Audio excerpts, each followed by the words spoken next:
उस दिन हुआ क्या था मेरे साथ, मैं ब्लॉग क्यों नहीं कंप्लीट कर सकी और मैं इतने दिन तक कहाँ गायब थी, मैंने ब्लॉग क्यों नहीं बनाया। ठीक है,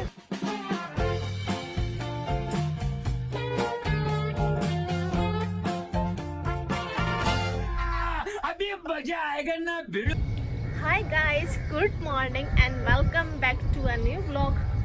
वैसे तो व्लॉग शुरू हुआ था लेकिन वो कंप्लीट क्यों नहीं हुआ और मुझे उस वक्त हुआ क्या था, मैं व्लॉग क्यों नहीं कंप्लीट कर सकी और पूरे 7 डेज में कहाँ थी, मैंने व्लॉग क्यों नहीं किया और मैं कहाँ गायब थी।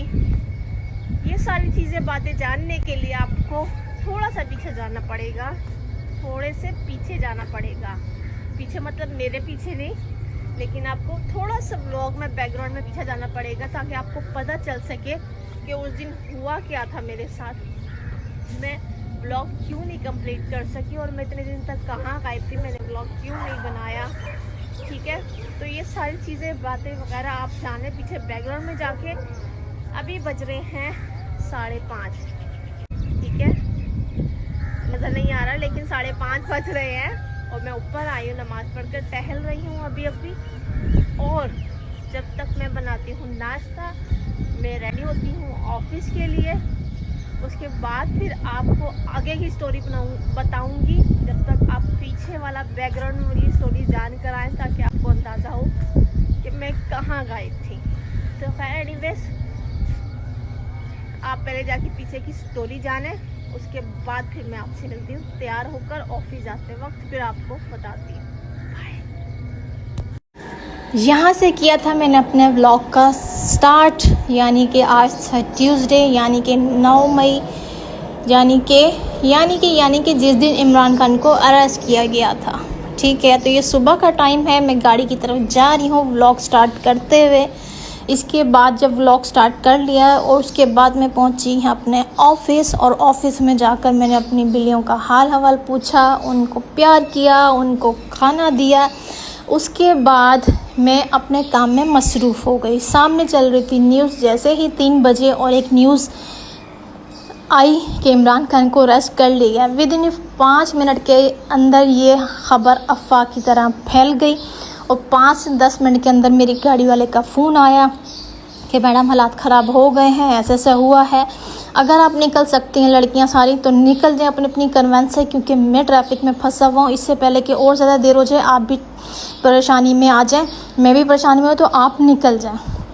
तो मैंने भी ज़्यादा देर नहीं की, मैं 3:30 बजे के करीब अपने ऑफिस से निकली और मैंने पब्लिक ट्रांसपोर्ट का सहारा लिया। ठीक है, तो पब्लिक ट्रांसपोर्ट का सहारा क्यों लिया वो मैं आपको बाद में बताऊंगी।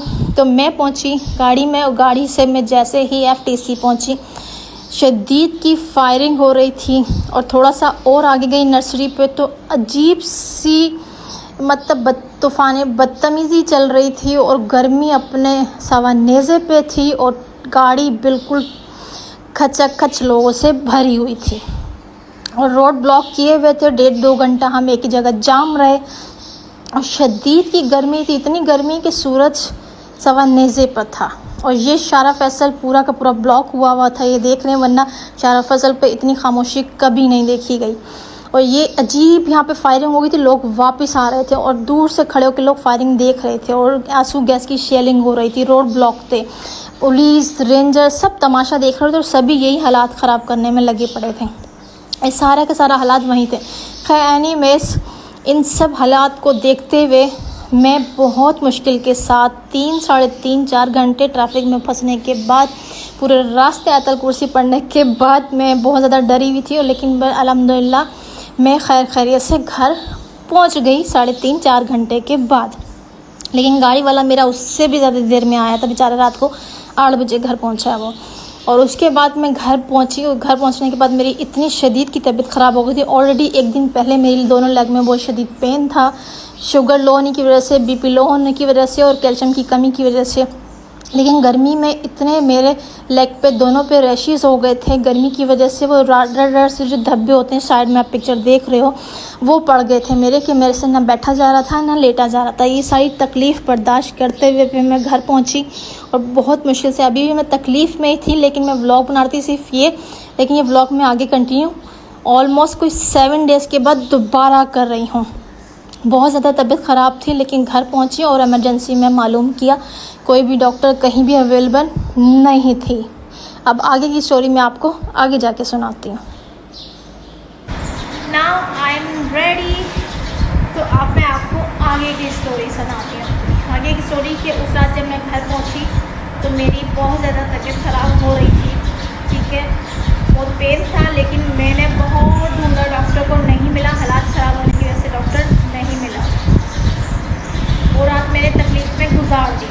नेक्स्ट डे हुआ, नेक्स्ट डे था मंडे, ट्यूसडे, वेडनेसडे ऑफिस में कोई भी नहीं आया था हालात ख़राब होने की वजह से, लेकिन मैंने अपनी तकलीफ़ की वजह से छुट्टी की, ठीक है। उस दिन भी बहुत ढूंढा इमरजेंसी में, कहीं तो स्किन की डॉक्टर मिल जाए, लेकिन कहीं भी स्किन की डॉक्टर नहीं मिल रही थी। तो बहुत ढूंढने के बाद शाम को 6-7 बजे करीब मुझे ख्याल आया कि हमारे इलाके में फौजी फाउंडेशन के नाम से हॉस्पिटल है बहुत बड़ा। मैं उसकी इमरजेंसी में चली गई। इमरजेंसी में गई तो डॉक्टर ने चेक किया और डॉक्टर ने बोला कि आप स्किन की डॉक्टर को ही दिखाएंगी, मेरे बस की बात नहीं है।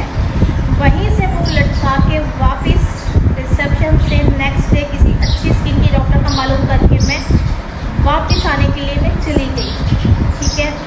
नेक्स्ट डे मॉर्निंग में सुबह 9 से 1 बजे स्किन की डॉक्टर बैठती थी। मैं वहाँ पे गई, उसको चेक करवाया। उसने बोला कि आपकी गर्मी की वजह से रैशेज हुए हैं, ठीक है। तो खैर एनीवेज मेडिसिन ली और चेकअप करवाया और वापस आ गई। उस दिन भी दवाई खाई, नेक्स्ट डे भी दवाई खाई।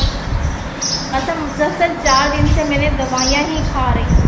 और मैं आपको अपनी दवाई की कलेक्शन दिखाती हूँ। सोने से सुहागा लेग में तो दोनों में पेन था ही था, बहुत ज़्यादा वीकनेस की वजह से, क्योंकि शुगर लो थी, बीपी लो था और कैल्शियम की कमी डॉक्टर ने बताई थी। और मैं आपको अपनी मेडिसिन की, ये है मेरी मेडिसिन, ये भी मेडिसिन खाने के लिए थी, ये भी मेडिसिन खाने के लिए थी और ये भी मेडिसिन खाने के लिए थी। मैं बोलता हूँ इसके अंदर इतनी मोटी मोटी कैप्सूल है ना कि बंदा ये दवाइयाँ खा के चरिया नहीं होगा तो और क्या होगा, ठीक है। और ये 2 ट्यूब लगाने के लिए दी थी और ये 2 ट्यूब लगाने के लिए दी। तीनों टाइम ये लगाने वाली थी, तीनों टाइम ये लगाने वाली थी और तीनों टाइम ये मेडिसिन खाने वाली थी। और ये कोई लिक्विड था हाइजीन वाला, तो उससे रिलेटेड ये इन्होंने वाटर में डाल के इससे वॉश करना था, ठीक है। तो ये सारी मेडिसिन थी और एक तो इतनी गर्मी, ऊपर से गरम गरम मेडिसिन, तो मुझे था कि कहीं मैदा ख़राब ना हो जाए। लेकिन नाउ अल्हम्दुलिल्लाह फाइन, बट 10 से 15% रशीज़ हैं, वो वैसे वाले हैं कि समझो जल के पापड़ी बन के उतर जाएंगे। लेकिन मुझे गर्मी में नहीं निकलना था और मुझे गर्मी में नहीं बैठना था और स्किन पे कोई कपड़ा नहीं लगाना था। तो देन उसकी वजह से मैंने 3 दिन तक मुसलसल छुट्टी की है और 2 दिन तक हफ्ता इतवार आ गया। तो मतलब 5 दिन में नाउ अल्हम्दुलिल्लाह फाइन, लेकिन प्रॉपर तरीके से 10 से 15% अभी भी रशीज़ बाकी हैं, लेकिन अल्हम्दुलिल्लाह वो भी ठीक हो जाएंगे। लेकिन छोटी सी बीमारी आपको कितनी तकलीफ़ देती है आपको नहीं अंदाज़ा, ठीक है। तो बस अभी मैं हो गई हूँ ऑफिस के लिए रेडी, लेकिन उसके दौरान, उस तकलीफ़ के दौरान लेग में पेन था, वो रैशेस हो गए थे और साथ के साथ मुझे गैस का इशू भी हो गया था। मतलब मेरे चेस्ट में पेन हो रहा था, पीछे गर्दन में पेन हो रहा था, लेकिन पता चला वो गैस की वजह से हो रहा था। मतलब एक साथ 3-4 बीमारियाँ करीब आई और फिर अल्हम्दुलिल्लाह मैं रिकवर हो गई। और आज 5 दिन बाद मैं घर जा रही हूँ और जाकर देखती हूँ मेरी बेचारी बिल्लियों का क्या हाल है, क्योंकि 5 दिन तक उन बेचारियों को पता नहीं उन लोगों ने खाना दिया नहीं दिया। मेरे ऑफिस में मैंने लोगों को बोला हुआ है, हालांकि खाना भी रखा हुआ है, दूध भी रखा हुआ है, उन बेचारियों को दे दिया करो, बेज़ुबान जानवर है, ठीक है। ऊपर से गर्मी इतनी है, तो मैं आज जाके उसकी सूरत हाल देखती हूँ। चिकन भी साथ लेके जा रही हूँ बिल्लियों के लिए, ताकि वो बेचारी पेट भर के खाना खा सकें, ठीक है। तो चलते हैं ऑफिस और आपसे ऑफिस जाकर ही मिलती हूँ। अब आप सोच रहे होंगे कि मैं उबर या करीम या ऑटो के अंदर क्यों नहीं आई, घर में इतनी पब्लिक ट्रांसपोर्ट में खचखच गाड़ी में भरी हुई क्यों आई। उसकी रीज़न ये थी कि हालात ऐसे थे, मैं अकेली नहीं आना चाहती थी, क्योंकि अगर खुदा न खास्ता मैं अकेली होती तो मुझे कहीं भी रोक दिया जाता तो मैं क्या करती। पब्लिक ट्रांसपोर्ट में इस वजह से आई कि इन केस खुदा न खास्ता, क्योंकि मुझे पता चला था कि गाड़ियों को वहाँ पे रोक के खाली करके रोक रहे हैं, गाड़ियों को आगे जाने नहीं दे रहे। तो यही वजह थी कि पब्लिक ट्रांसपोर्ट में आने की वजह से कि अगर गाड़ी वाला कहीं रोकेगा तो कोई सेफ़ जगह पे सबको उतारेगा, और बहुत सारे लोग होंगे तो शायद करीब करीब में कोई ऐसी जगह मुझे मिल जाएगी कि वहाँ से मैं ऑटो करके चली जाऊँगी। तो यही वजह थी, मैंने उबर का सहारा लिया, ना मैंने ऑटो का सहारा लिया, मैं डायरेक्ट पब्लिक ट्रांसपोर्ट में आई। एक थी गाड़ी एयर कंडीशन वाली, लेकिन मसला ये था वो उन हालात की वजह से वो भी नहीं, तो बस यही वजह थी जिसकी वजह से मैं पब्लिक ट्रांसपोर्ट में आई थी। और अभी गर्मी शदीद की है, इतनी शदीद की गर्मी है कि आपकी सोच है, मतलब यार अल्लाह ताला रहम करे पाकिस्तान के ऊपर, अल्लाह ताला रहम करे इमरान खान के ऊपर, अल्लाह ताला सबको अपने हिफ्ज़ व अमान में रखे और पाकिस्तान के हालात जल्द से जल्द ठीक हो जाएं, जल्द से जल्द ये मसले भी ख़त्म हो जाएं। आमीन सुम्मा आमीन। मानो बिल्ली मेरी पाली छी बिल्ली जे दूसरी का दूध पी रही है, जे मादे दूसरे को पो दूध पी रही है। आ जाओ, आओ इधर आओ, इधर आओ। ए गंदी ये पाली छी बिल्ली। आओ खाना देती हूँ, खाना खाना खाना है, खाना खाना। आओ मैं खाना देती हूँ, आ जाओ आ जाओ आ जाओ, मैं खाना देती हूँ। देखा बर्तन कैसे गंदे हो रहे हैं, मजाल है कि कोई किसी को खाना दे दे। अपने ही यहाँ पे इंसान पेट भर लेते हैं लेकिन बेज़ुबान जानवर का ख्याल नहीं करते हैं। तो फाइनली मैं ऑफिस पहुँच चुकी हूँ। ये तीनों के तीनों मुझे देख के भागे चले आए हैं। अभी मैं इनको खाना देती हूँ। ये थी मेरी राम कहानी जो कि मैंने आपको सुनाई। आई होप आपको मेरी ये राम कहानी पसंद आई, तो वीडियो को लाइक शेयर कमेंट सब्सक्राइब करना मत भूलना। और मिलती हूँ आपसे एक नए फ्रेश व्लॉग के साथ। तब तक के लिए बाय एंड अल्लाह हाफिज़। दुआ में यूँ याद रखिएगा, पाकिस्तान पे अल्लाह ताला अपना फजल व करम करे। बाय।